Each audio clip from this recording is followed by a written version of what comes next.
que Elvis Presley e as 500 milhas de Indianápolis têm em comum?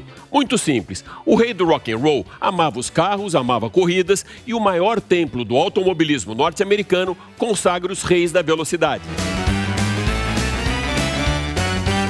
Para colocar esses dois universos mágicos lado a lado, nós vamos mostrar para você os carros de Elvis Presley e a quarta vitória de Hélio Castro Neves na maior prova do automobilismo mundial. E mais, para reforçar a participação no mercado de SUVs, a Caoa Chery lançou nessa semana seu mais novo SUV compacto para se posicionar entre o Tiggo 2 e o Tiggo 5X. O Tiggo 3X. E Jorge Moraes, jornalista do setor automotivo há 27 anos e apresentador do programa Automotor, vai analisar a preferência dos brasileiros pelos carros da terra do tio Sam e o que podemos esperar com a chegada dos elétricos no Brasil.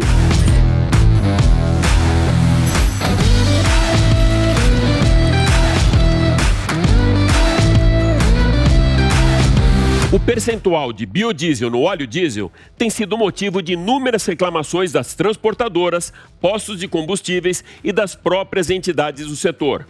Marcos Vilela, jornalista do segmento de transportes e logística, vai comentar essa biopolêmica aqui no programa dessa semana.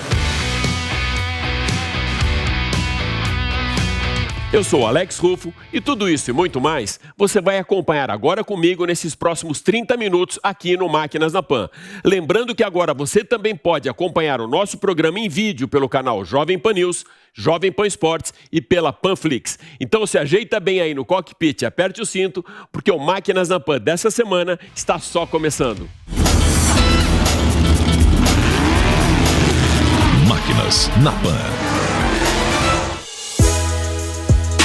E para darmos a largada no Máquinas na Pan dessa semana, a gente subiu a serra para essa belíssima região de São Francisco Xavier para conhecer o mais novo SUV da Caoa Chery, o Tiggo 3X, que foi lançado em duas versões, Pro e Plus.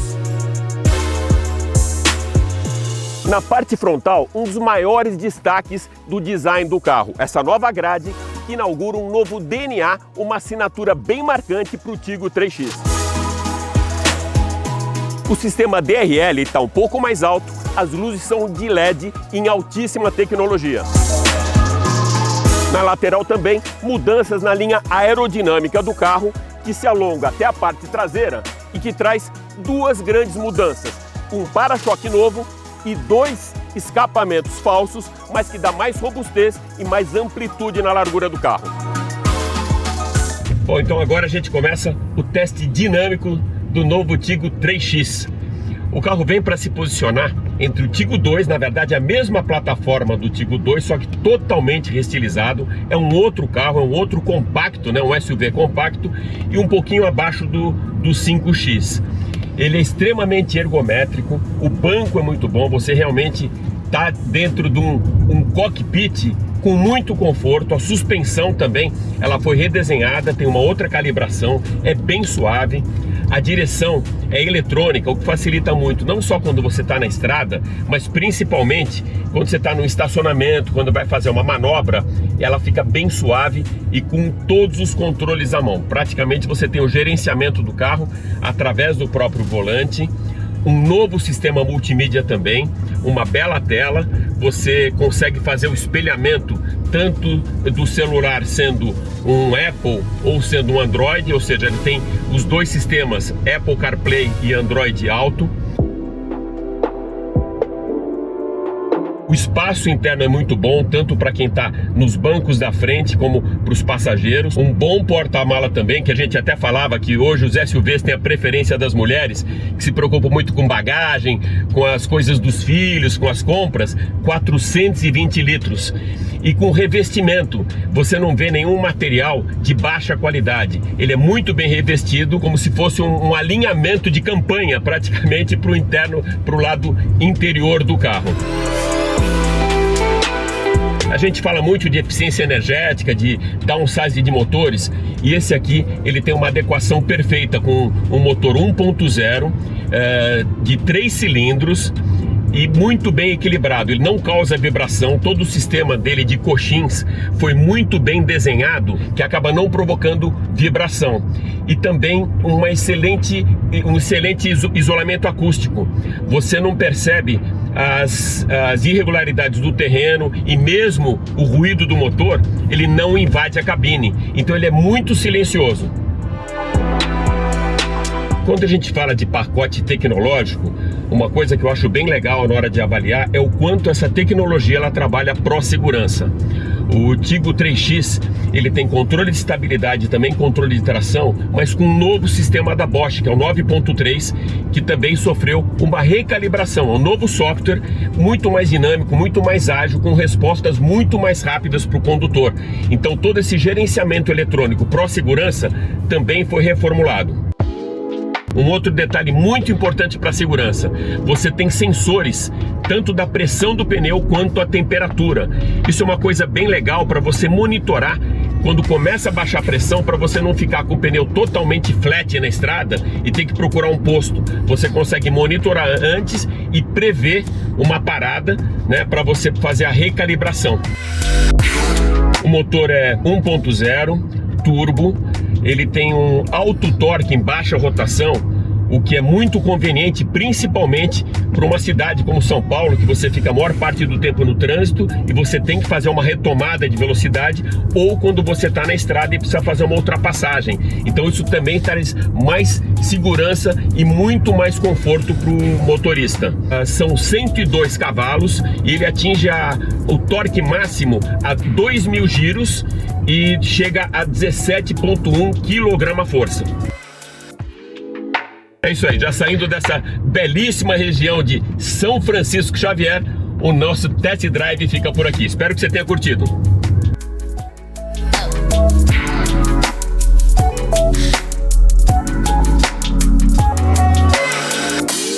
O Homem-Aranha ataca novamente. O brasileiro Hélio Castro Neves conquistou pela quarta vez as 500 milhas de Indianápolis e se consagra agora ao lado de AJ Foyt, Al Unser Jr. e Rick Mears como o maior vencedor no templo do automobilismo norte-americano. Depois da corrida e de mais merecidas comemorações, o Helinho conversou com a Jovem Pan diretamente da sua casa na Flórida. Acompanha comigo. Hélio Castro Neves, meu querido amigo, super obrigado por estar com a gente aqui na Jovem Pan. É um prazer, Alex, novamente em revê-lo. Realmente as circunstâncias são incríveis agora. Que realmente, que dia maravilhoso foi domingo. E, bom, estamos preparados para mais, se Deus quiser. Junto com Rick Mears, Al Unser Jr. e AJ Foyt, você agora é o maior nome do automobilismo norte-americano e no maior templo, que é Indianápolis. E além disso, você conquistou mais uma coisa legal para o Brasil.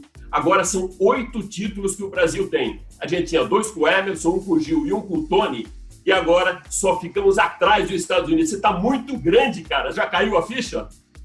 Alex, eu vou te falar um negócio. Ainda não caiu a ficha, não. Eu só tenho que agradecer. Eu estou muito orgulhoso de representar o nosso país. Eu estou muito contente da maneira que foi feita. E obviamente o trabalho que foi feito. Isso não foi.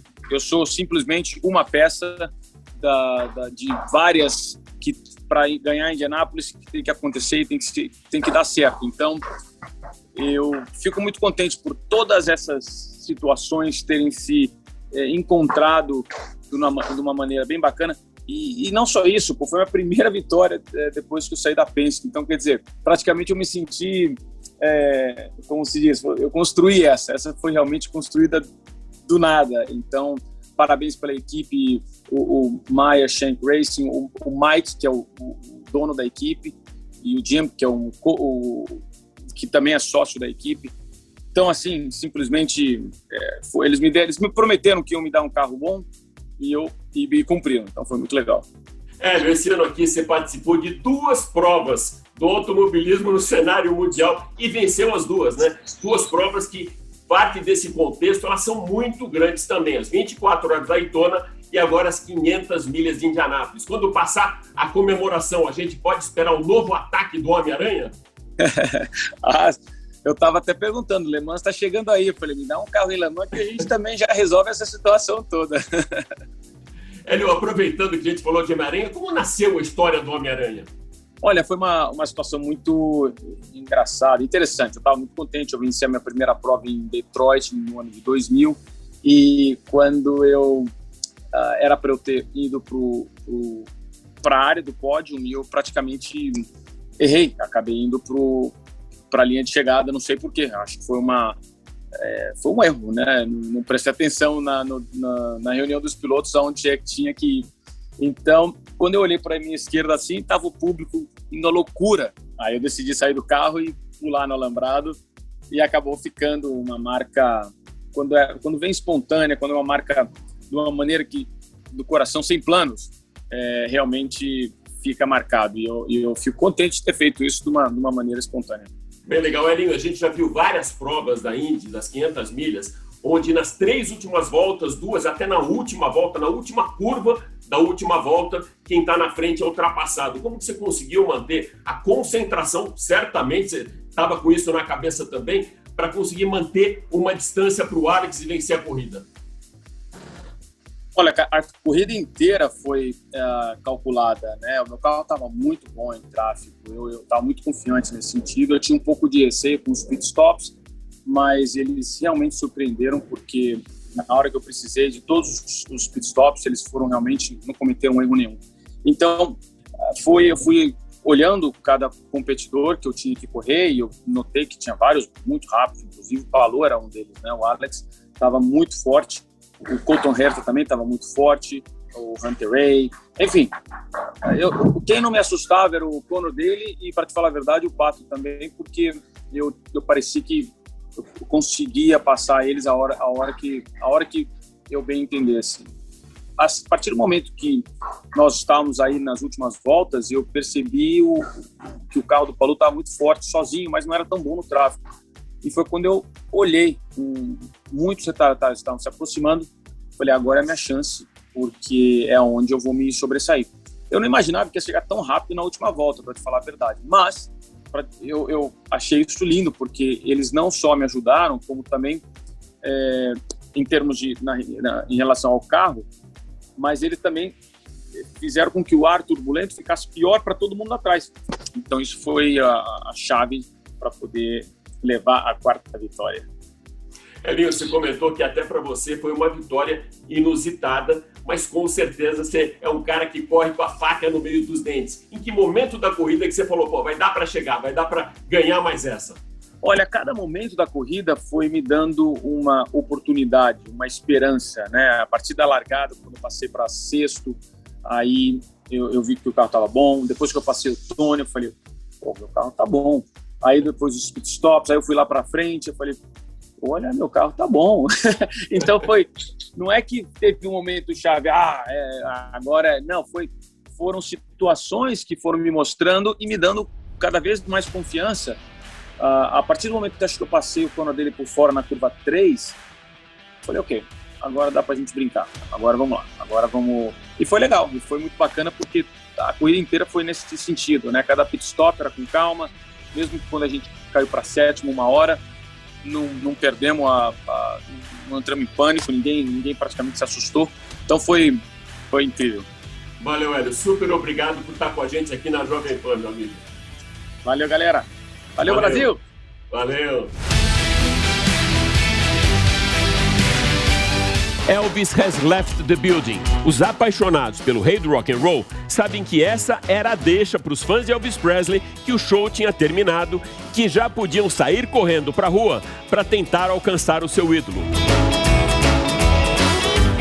Para homenagear a conquista de Hélio Castro Neves nas 500 milhas e alinhar velocidade com rock and roll, Ricardo Caruso, jornalista do setor automotivo e um profundo conhecedor da história de Elvis Presley, vai trazer então para o Máquinas na Pan não só a grande paixão de Elvis pelos Cadillacs, mas também pelas corridas. Elvis protagonizou o Speedway em 1968 e o clássico Viva Las Vegas em 64. Então, Caruso, do que a gente vai falar hoje, meu amigo? De música ou de carros do Elvis? E hoje eu tô aqui para falar menos de música e falar mais dos carros de Elvis Presley. E como começou toda essa história do rei do rock and roll com os carros, Caruso? Elvis gostava muito de carro, né? Toda a história dele começa ligando uma picape e indo pra gravadora fazer um disco de presente pra mãe. Daí em diante ele começou a ganhar dinheiro, né? Descobriram o Elvis e a preferência dele sempre foram os Cadillacs. Então, existe até um filme que chama Elvis e os 200 Cadillacs. Conta um monte de história dele relacionada com esses carros. De todos esses, qual foi o mais emblemático da coleção de Cadillacs? O mais emblemático dos Cadillacs do Elvis é esse que eu tenho essa miniatura aqui. É um Cadillac 1955, cor-de-rosa. É o carro que ele deu de presente para a mãe, mas ela não guiava. Então ele conservou o carro a vida inteira e esse carro está em Memphis, né? Na coleção de carros dele. As 4 vezes que eu estive lá em Graceland, todas as 4 eu fui visitar o Museu dos Carros do Elvis e o grande destaque, sem dúvida, é esse Cadillac. Qual foi o último carro que ele guiou, Caruso? O último carro que ele guiou foi um Stutz Black Hawk preto, 1973. É um carro de interior vermelho, é um carro especial nos Estados Unidos, montado a partir de um Chevrolet Monte Carlo. Era um carro só de quem tinha muito dinheiro, né? O Frank Sinatra, Sammy Davis Jr. e outros artistas que eram compradores dessa marca. E ele foi fotografado chegando em casa poucas horas antes de morrer ao volante desse carro. Alguma história aí diferente, inusitada e bem interessante dele com os carros? Eu destaco 2 histórias interessantes. Uma era véspera de Natal, ele estava numa concessionária Cadillac comprando uns 30 carros, ia dar para presentear os amigos. E do lado de fora tinha uma senhora negra, uma enfermeira, observando aquele movimento, observando o Elvis dentro da concessionária e tal. Ele viu a senhora ali, chamou ela para dentro da concessionária, mandou ela escolher um carro, ela escolheu um Cadillac também, que está guardado com ela até hoje, é o tesouro da vida dela, né? E outra história muito interessante, ele comprou uma De Tomaso Pantera amarela para dar de presente para a mulher dele, e quando o carro chegou em Graceland não pegava. Dava a partida, não pegava, ele ficou nervoso, sacou uma pistola, deu uns 3 tiros no carro, e alguém foi lá, deu a partida e o carro pegou. Ele achou que era muita porcaria, não deixou mais, deu outro carro, deu um Cadillac para a mulher dele e deixou aquele carro guardado. Esse carro existe até hoje, está na coleção do Petersen Museu e ostenta nos buracos de bala. Alex, a história desse Cadillac Eldorado 1956 é curiosa. Ele foi logo que ele surgiu, ele foi comprar esse carro numa concessionária e o vendedor destratou ele, achou ele meio playboy demais, de costeleta, essas coisas. Ele ficou bravo, saiu da loja, aí ele encontrou um menino lavando um carro usado ali e tal, chamou o menino pelo nome, levou ele para dentro da loja, chamou o dono da concessionária e falou assim: ó, eu vou comprar esse carro aqui, o seu vendedor não quis me vender e a comissão fica para ele. Comprado esse carro, isso aconteceu. Depois que ele comprou esse carro, era um Cadillac branco, ele espremeu um cacho de uva no capô e falou: quero que pinta dessa cor. E customizou o carro, tinha interior branco, escapamento lateral e tal.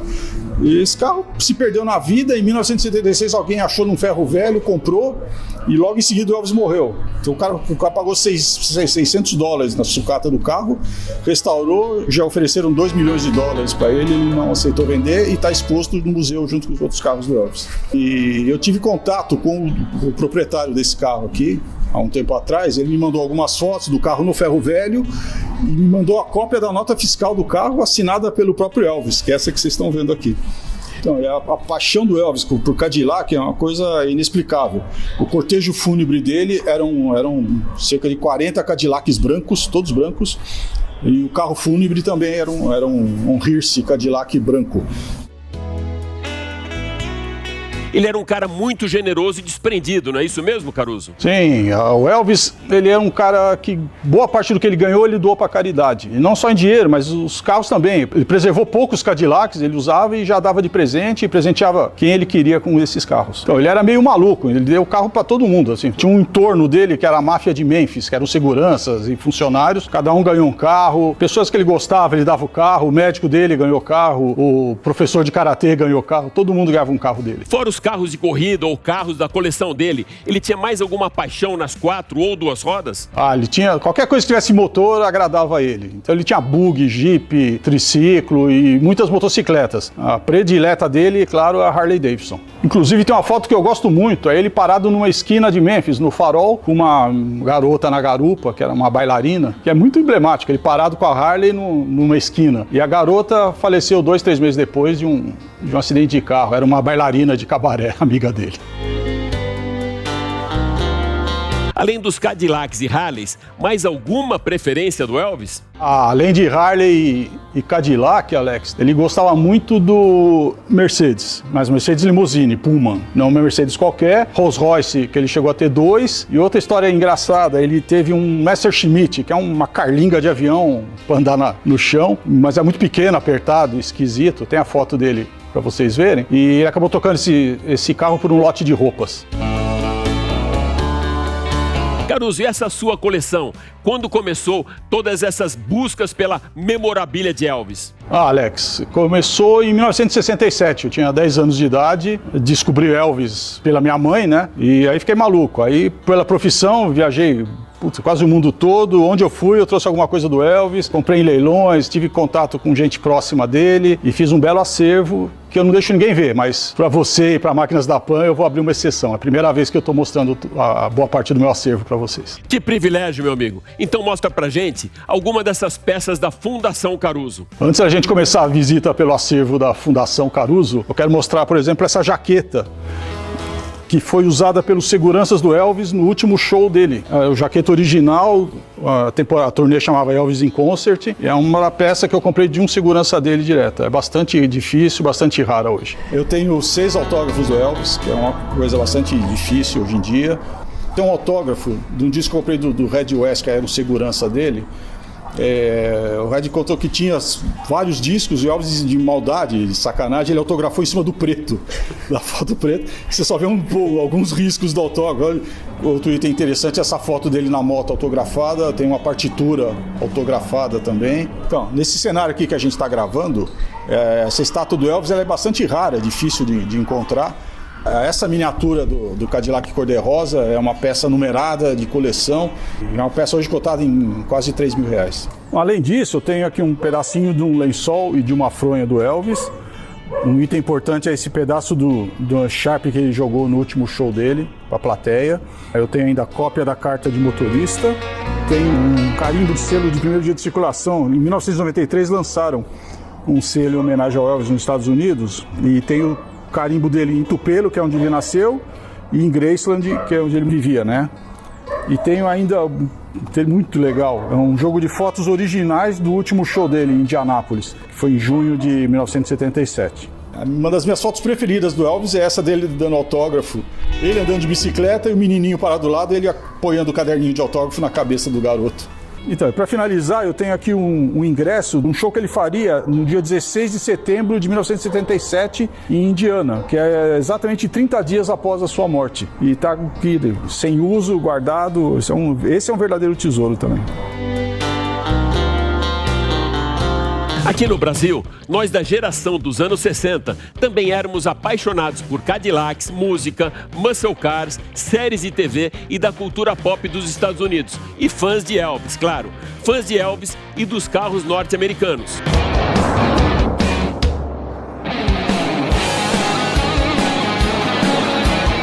De lá pra cá, muita coisa mudou e os carrões se transformaram em compactos, os motores a combustão em híbridos ou elétricos e aqueles clássicos enormes e gastões ficaram no passado. Mas será que o brasileiro ainda curte os carros norte-americanos?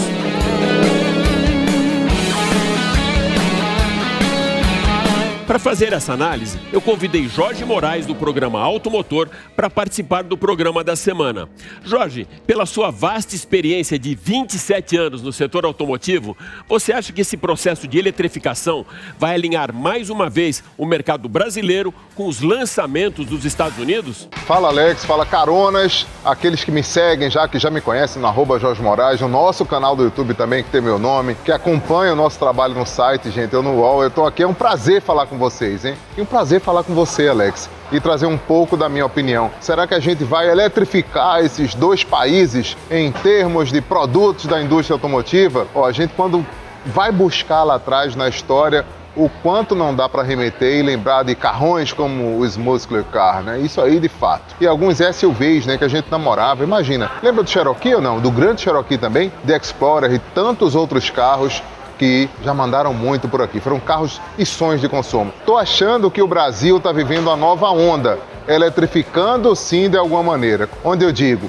Imagina que a gente já tem, através dos importadores independentes, uma conexão direta com a Tesla. Tem um representante em São Paulo, né, na região de Araras principalmente, que vende Tesla, é o maior vendedor de Tesla da América do Sul, está mandando muito lá aquela turma e conectando sim os carros do Vale do Silício, os carros norte-americanos de alguma maneira, aqueles desejados elétricos por aqui, em todos os seus modelos, no 3, no S, no X, e quem sabe a gente não vai ver uma Cybertruck, porque tem promessa dessa picape para o mercado brasileiro. Isso conecta assim o consumidor com o outro lado, o lado norte-americano. Outros produtos também já circulam por aqui e tem essa raiz com base na energia, também vão conectar. O que está acontecendo? Na hora que você muda um carro nos Estados Unidos, por exemplo, de fabricação, carro que tem uma propulsão elétrica, né? A gente vai conectando nesse sentido. Ele muda lá, imediatamente vai mudar por aqui. Ah, Jorge, demora o tempo de somente desembarcar, gente. Somente cumprir os processos de PDI, que é aquela tropicalização, quando ele senta aqui, faz um ajuste, coloca o que for necessário para cumprir o protocolo e o carro cria essa ligação direta com o mercado brasileiro. Outros automóveis, como a gente encontra fora do segmento elétrico, quando a gente vai para lá e diz, Jorge, os carros que são os SUVs que estão circulando do lado de lá. Principalmente a gente pontua aqui a Ford, que está trazendo Bronco, que vem outros carros norte-americanizados para poder emplacar por aqui. E a gente está entendendo que uma torcida forte pede para que a F-150 elétrica, 100% elétrica, venha para cá, assim como a Silverado, né? Muita gente já vem falando da picape full size, a Silverado está pintando na área, acho que Silverado, F-150 e todas as outras oportunidades elétricas como o Mach-E, esse SUV que está aí. Você está mostrando a imagem desse SUV, da Mustang, que a gente já... do Mustang, né? Mustang SUV, que a gente foi conhecer na Califórnia, conhecer lá em Los Angeles, até andar um pouco nesse carro como carona, a gente teve essa oportunidade. Sem contar aqueles que já reinam por aqui, como Mustang, como Camaro e tantas outras ferramentas desse segmento. Vamos sim nos conectar cada vez mais entre os dois países. Acho que isso é uma realidade cada vez mais crescente no nosso segmento automotivo. Abração para você, tudo de bom. A gente se encontra. Saúde! São muitas as reclamações do setor de transportes quanto ao teor de biodiesel no óleo diesel. A gente já ouviu isso da Anfávia, da Sindipeças, dos postos de combustíveis. Então, para montar esse quebra-cabeça e tentar entender esse imbróglio aí, essa polêmica, a gente convidou hoje aqui para os estúdios da Jovem Pan Marcos Vilela, que é um craque no setor de transportes e também logística sustentável. Marcos, seja super bem-vindo ao Máquinas na Pan. Muito obrigado. Um alô para toda a sua audiência, né? Inclusive eu sou parte dessa audiência. Ah, que legal, que bom. Marcos, o que aconteceu? O resultado não era o que se esperava quando determinaram esse teor do biodiesel no óleo diesel? Exatamente. Eles foram crescendo o teor e a gente tem, além do crescimento do teor, você tem uma questão de qualidade. E isso causou muitos problemas de borras, né, em função da umidade, tanto do biodiesel, que ele é frágil a isso, quanto do nosso clima e tudo. E o resultado é caminhão quebrando, motor quebrando, posto de gasolina, as bombas quebrando. E isso reflete em toda a logística de transporte e também até hospitais que usam geradores de energia, né? Então, o prejuízo é a queixa geral, inclusive com a Confederação Nacional de Transporte também. Sim, e acontecendo isso, como foi então essa evolução nesse percentual no teor do biodiesel? Porque deveriam ter puxado esse freio de mão antes, né? Exatamente. Todos os estudos apontavam que até 10% era possível, né? Só que a legislação brasileira, né, houve uma pressão para aumentar o teor, né, para o consumo das pequenas agriculturas e também, que na prática não se confirmou, e não havia estudos suficientes para dar uma segurança para esse percentual maior. E tanto que nem países, por exemplo, a Argentina limitou a 10% e vários países do mundo a 7%. Esse é o limite do biodiesel, né? Porque é uma ideia boa, né, que nasceu há quase 20 anos, de você tem a bioenergia, né, o biocombustível, você gera negócio no campo e você substitui o diesel fóssil. Porém, na prática, o resultado está sendo mais poluição, porque se o caminhão quebra, consome mais combustível e polui mais. Então, o resultado está ao oposto do esperado, né? A gente viu muito parecido com isso até o etanol, que ele era para ter um custo muito mais baixo no país, ou seja, tem toda essa biodiversidade aí ajudando, mas parece que ele tem que alinhar o preço ao preço da gasolina, ao custo da gasolina, para criar uma equivalência. De ordem prática, Marcos, qual a grande vantagem, então, do uso do biodiesel? O biodiesel, assim, a ideia inicial é muito boa, que era reduzir a poluição, porque você estava usando um diesel vegetal e renovável. Essa é a ideia. Mas, na prática, foi interesses econômicos, e ainda você teve o problema que em 2019 e 2020, o preço do biodiesel subiu muito em função da grande demanda de soja no mundo, né, que é a principal matéria-prima para a produção do biodiesel.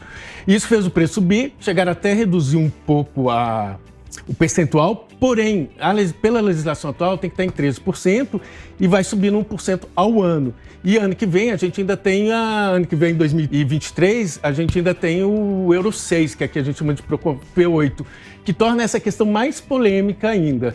Pelo que você fala, assim, existem alguns pontos negativos e um calcanhar de Aquiles, mas também a gente não vê uma mudança de ordem prática. O que pode ser feito para resolver esse problema? Alguma solução? Discute isso, manter esse limite de 10% ou até 7%, né? Mas uma solução muito melhor seria o uso do gás, tanto natural como uma alternativa, vamos dizer, intermediária, mas a melhor solução é o biometano, né? Que isso aí é um assunto para eu voltar aqui outro dia, né? Ótimo, então podemos esperar você aqui novamente no Máquinas na Pan para falar do uso do gás e como uma alternativa até para esse aumento do teor do biodiesel no óleo diesel. Marcos, super obrigado por participar com a gente aqui no Máquinas na Pan. Estou à disposição. Valeu.